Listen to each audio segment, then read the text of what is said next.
बताओ, बोलो। मेरा भाई स्कूल नहीं गया है। My brother has not gone to school. मतलब कि इसमें हम सब्जेक्ट लिखेंगे, उसके बाद हैज और या हैव और प्लस वर्ब का थर्स्ट ये प्लस नॉट और प्लस वर्ब का थर्ड फॉर्म प्लस ऑब्जेक्ट। ठीक है। अगर इंट्रोगेटिव सेंटेंस हो जाए तो क्या करोगे? हाँ, क्या हो जाएगा? हैज एंड हैव पहले आ जाएगा और प्लस सब्जेक्ट और प्लस वर्ब का थर्ड फॉर्म प्लस ऑब्जेक्ट। अब देखो, ये इंट्रोगेटिव एंड निगेटिव सेंटेंस हो जाएगा तो क्या करोगे? देखो, सब ऐसे ही रहेगा, हैज एंड हैव और प्लस सब्जेक्ट, इसी के बाद क्या लग जाएगा? नॉट और प्लस ऑब्जेक्ट। ये आपकी बुक में दिया है ना, तो इसको लर्न करना है। देखो, वर्ब का थर्ड फॉर्म प्लस ऑब्जेक्ट। अब देखो, एक होता है डबल इंट्रोगेटिव एंड निगेटिव। ठीक है, डबल इंट्रोगेटिव हो जाएगा तो क्या करोगे? जैसे तुम वहां क्यों गए हो, आप यहां क्यों आए हैं, आपका भाई स्कूल क्यों गया है, आपका भाई स्कूल कब गया है। ठीक है, मतलब कि बीच में जो इंट्रोगेटिव वर्ड आ जाते हैं, तो जब हम इंग्लिश में उसका ट्रांसलेट करते हैं तो उस क्वेश्चन वर्ड्स को क्या करते हैं? पहले राइट करते हैं। तो पहले क्या हो जाएगा? क्वेश्चन वर्ड और प्लस हैज या हैव और प्लस सब्जेक्ट प्लस वर्ब का थर्ड फॉर्म प्लस ऑब्जेक्ट। और इसी में निगेटिव आ जाएगा तो सब्जेक्ट के बाद क्या हो जाएगा? यहां क्या हो जाएगा? क्वेश्चन वर्ड प्लस हैज है प्लस सब्जेक्ट प्लस नॉट और प्लस वर्ब का थर्ड फॉर्म प्लस ऑब्जेक्ट। बात समझ में आ गया? हैज और हैव का प्रयोग इतना समझ में आ गया ना? इरेज कर दूं? देखो,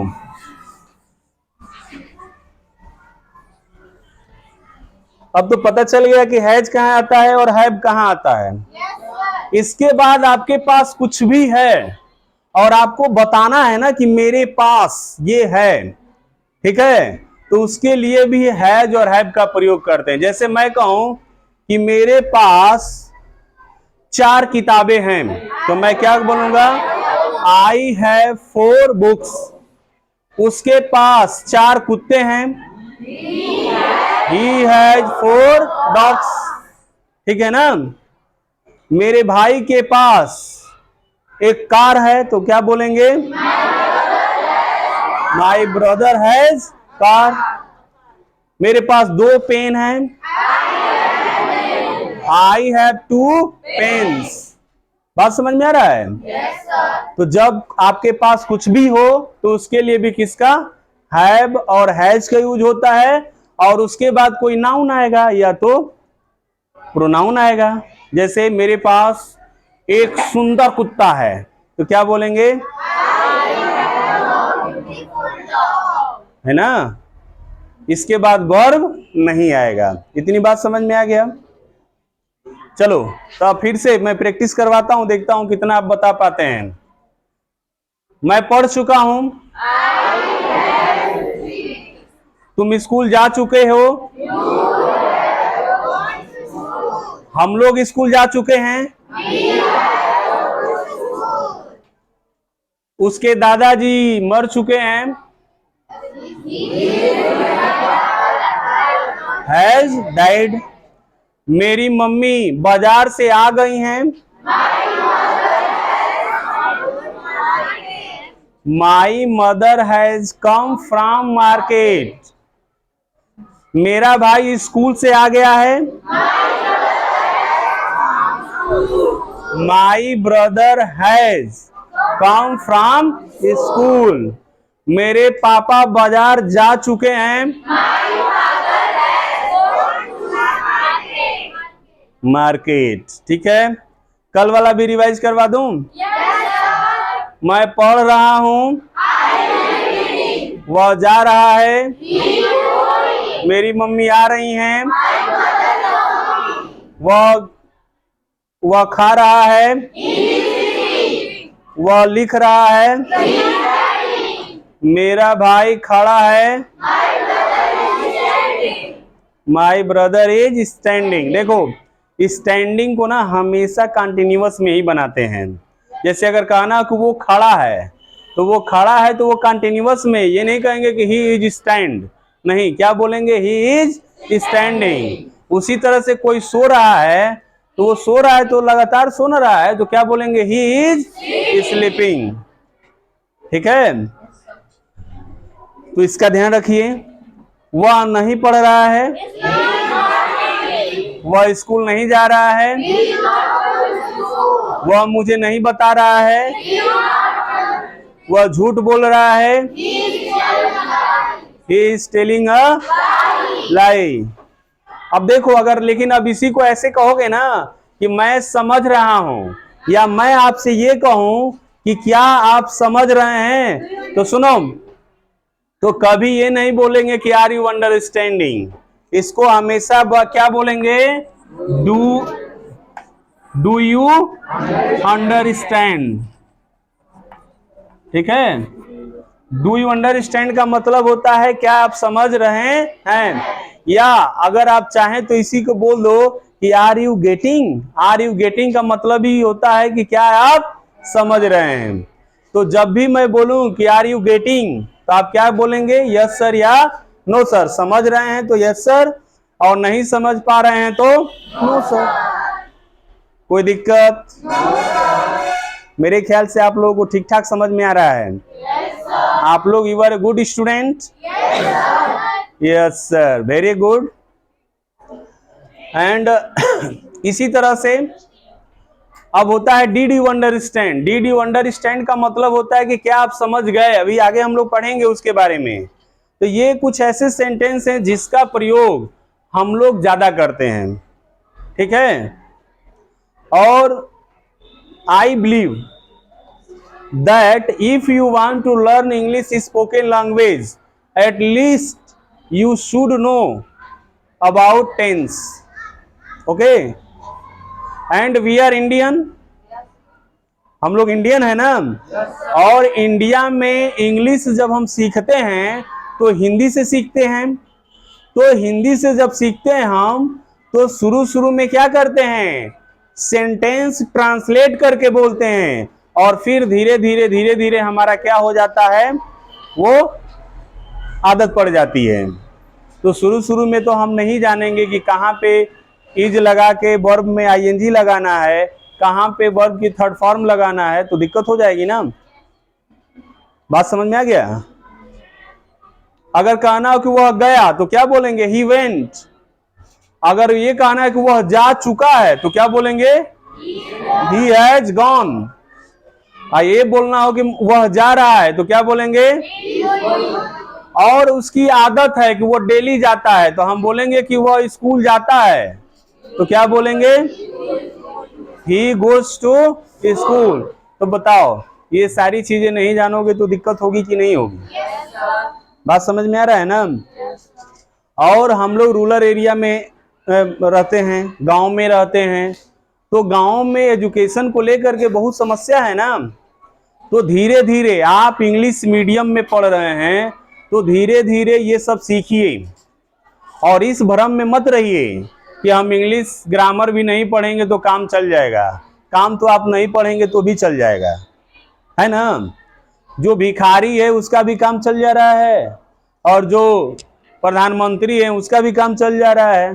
तो बात काम चलाने की है तब तो कोई समस्या नहीं है। लेकिन जब बात है कि अपने लाइफ को बेहतर हम कैसे बनाएं, तो सबसे ज्यादा जरूरी क्या है, चीजों को समझना।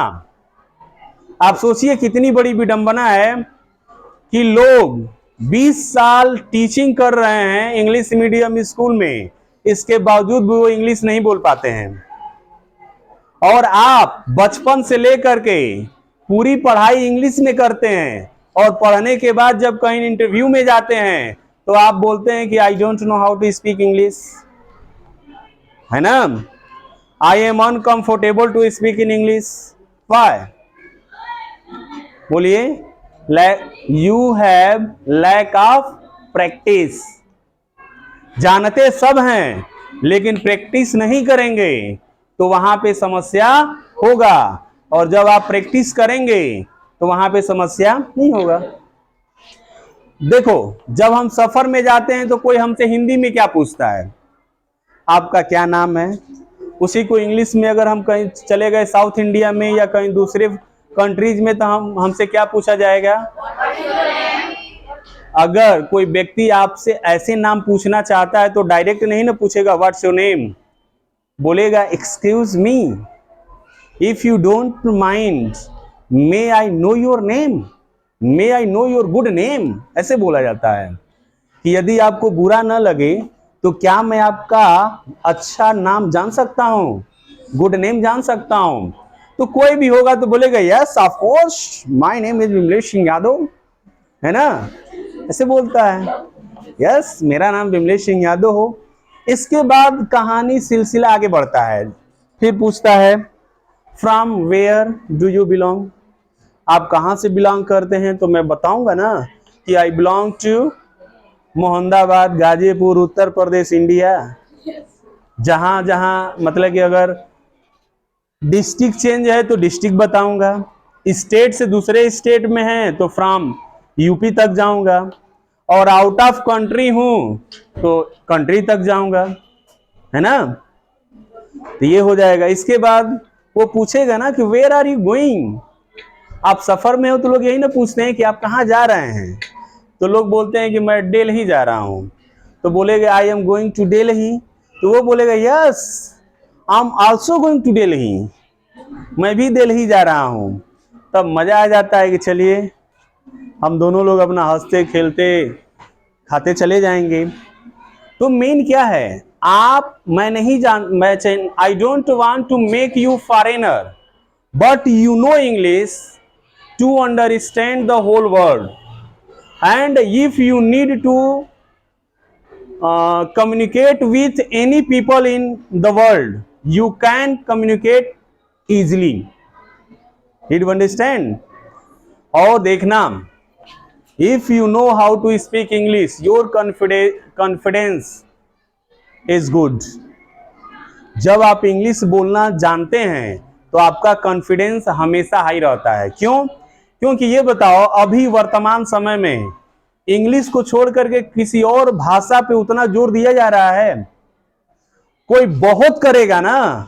हमारे यहाँ भोजपुरी में लोग बोलते हैं, जो अपने आप को थोड़ा सा सुपीरियर समझता है वो हिंदी में बोलता है, और जो अपने आप को ज्यादा सहंसा समझता है तो वो इंग्लिश में बोलता है। और तुम इंग्लिश जानते हो तो उस सहंसा से डरने की जरूरत है? बोलिए। इंटरव्यू में जब आपसे पूछा जाता है कि इंट्रोड्यूस योर सेल्फ, तो सोचते हो क्या बोलें? अरे भाई बोलना क्या है, अपना परिचय दीजिए। अपना परिचय का मतलब अपने बारे में बताइए। तो बताइए कि my name is Vimlesh Singh Yadav, I am a teacher and I teach in BBD public school, I have qualified teacher and I have qualified MA from PG College Gazipur, and after that I have qualified B.Ed from Satyadev Degree College, okay, and I want to be a good teacher in my life। उसके बाद आप जहां पे हो ना वहां पे बताओ कि my mother's name is, my father's name, my father is, जो आपके पापा करते हैं, जो आपकी मम्मी करती हैं, ठीक है। हम लोगों की मम्मी अक्सर क्या हैं, हाउस वाइफ हैं, तो my mom is house wife. बात समझ में आ गया? तो देखो, first prepare your introduction, how to introduce your self. After that write down daily routine and prepare your daily routine, and most of the questions are asked here। बहुत से question यहां से पूछे जाते हैं। इसके बाद हम लोग क्या करेंगे कि कन्वर्सेशन करेंगे। कन्वर्सेशन का मतलब यहां कोई व्यक्ति खड़ा हो जाएगा और उससे पूछा जाएगा what's your name, what do you do, what does your father do, what does your mother do, how members, how many members are there in your family. These types of questions are asked. Okay, इस तरह के questions हम लोग पूछेंगे, उससे पूछा जाएगा। बात समझ में आ रहा है? तो ऐसा नहीं कि आप बहुत मजे से पढ़ रहे हैं और सीख कुछ नहीं रहे हैं, तो इसकी प्रैक्टिस भी यही की जाएगी और इसकी शुरुआत आज से ही होगी और ऑन कैमरा होगा। कोई ये नहीं बोलेगा कि सर मैं नहीं, और पहला मैं शुरुआत करना चाहूंगा। चलो बंद कर दो। अंकित